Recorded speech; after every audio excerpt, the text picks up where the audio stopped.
Good afternoon. I'm Andrew Dooley, your golf course superintendent here at Berkshire Country Club. I want to take a few minutes to provide an update on the golf course for the month of August as we begin a new month. I normally write a few paragraphs each month and send it out by email and post it on my blog. This month I thought it would be cool to give you a short video clip. I'll try and keep this as short as possible. We're going to focus on a few things here. The first is etiquette from a golfer's standpoint. And there's three areas I want to cover. First is driving range etiquette, specifically driving range divots. The second is going to be ball marks, and the third is going to be divots on the golf course, fairways, approaches, and tees. So here we're on the driving range. I just want to start off with a driving range that there's a primary method as to how I would prefer divots to be taken. This sign here that we've place is, as it reads, practice like a pro. That's exactly the best way to take divots on our driving range here at Berkshire. And the reason is it's the easiest way for our crew to fill the divots back in tomorrow. If there's divots taken in sporadic areas throughout the tee, it's very time consuming to fill those divots in. So I'm going to quickly give you an example of what I want to see and what I do not want to see.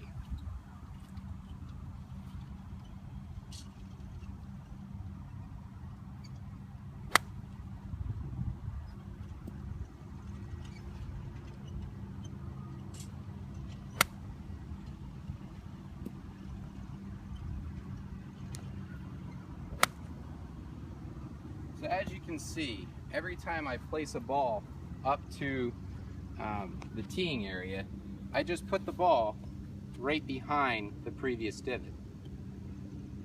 Okay?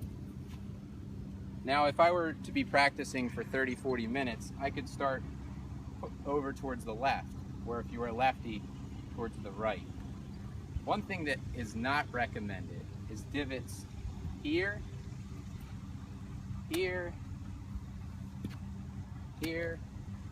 So it takes time for us to fill the divots, but it also utilizes more teeing space than necessary. If you can keep your divots compact, it's much more beneficial for you and for us.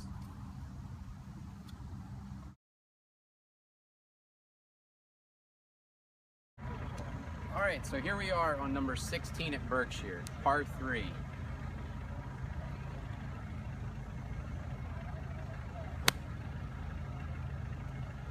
What do we do with this divot? On our tee boxes are bent grass seed, okay? So we provide divot mix in these buckets here, which is bent grass, not ryegrass. All the tees here at Berkshire are bent grass. The par 3s are the only ones with the divot buckets. Our staff will fill divots every morning on the tee boxes that aren't filled the prior day. Please do not use the divot bottles on your cart. That seed is specifically ryegrass seed, and it's for our fairways only.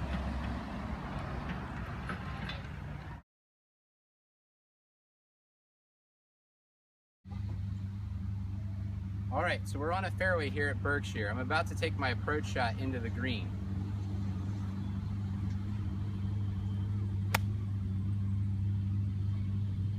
Okay, so I took a divot on the fairway. What are my options? The first option is to take the divot and replace it.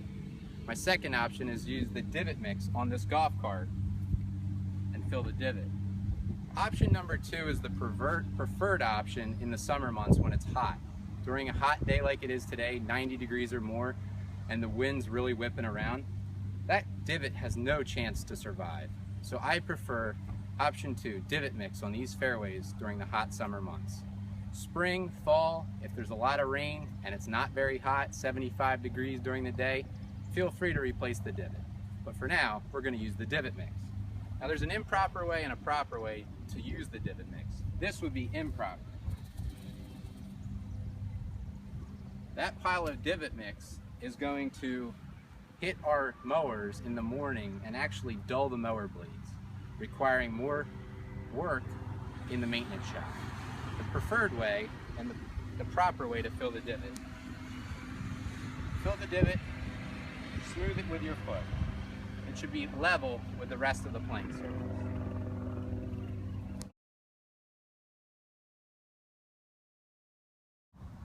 Alright, so here I am on hole 17 at Berkshire.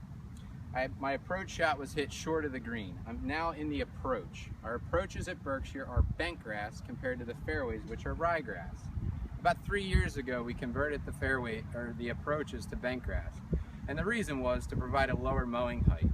And why do we provide a lower mowing height? You get more play on the ball. You get to see the actual terrain, and it provides more enjoyment around the green. So, like I said, I hit my approach shot short. I'm now about 25 yards to the pin.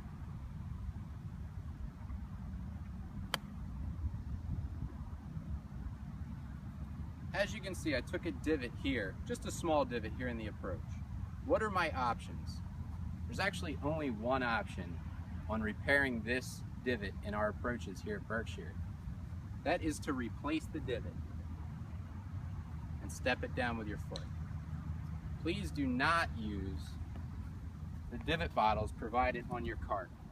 Again, this divot mix, which is brown in color, has ryegrass seed, and if placed on the approaches will contaminate the approaches.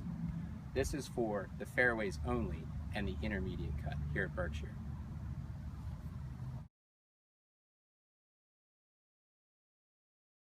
Okay, so I just hit my approach shot into a green here at Berkshire. This summer, we've had a lot of rain during the months of June and July. May was very dry, but June and July was very wet.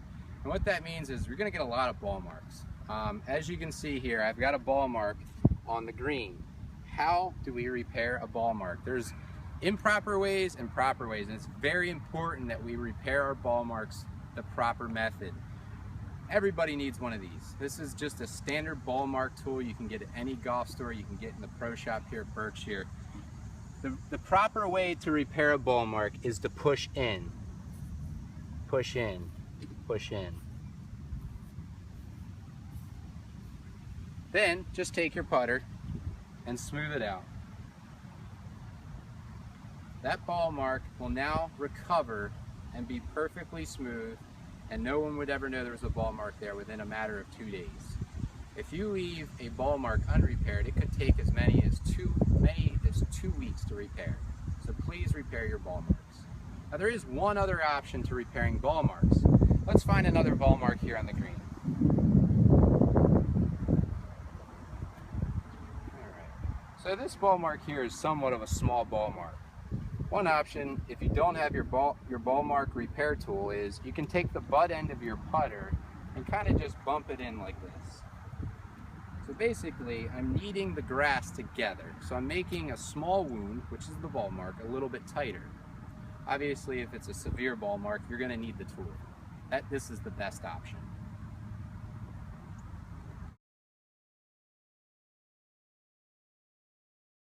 Thank you for taking the time to take a look at my short video as our update for the month of August.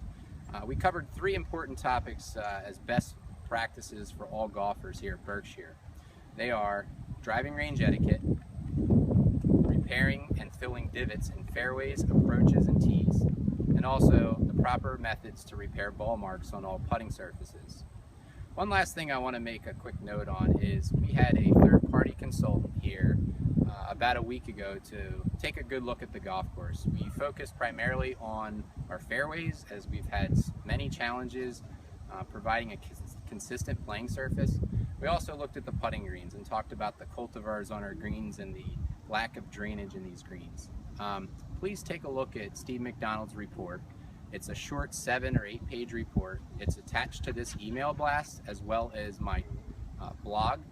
The blog is turftalkbcc.blogspot.com. I thank you for your time and have a great summer.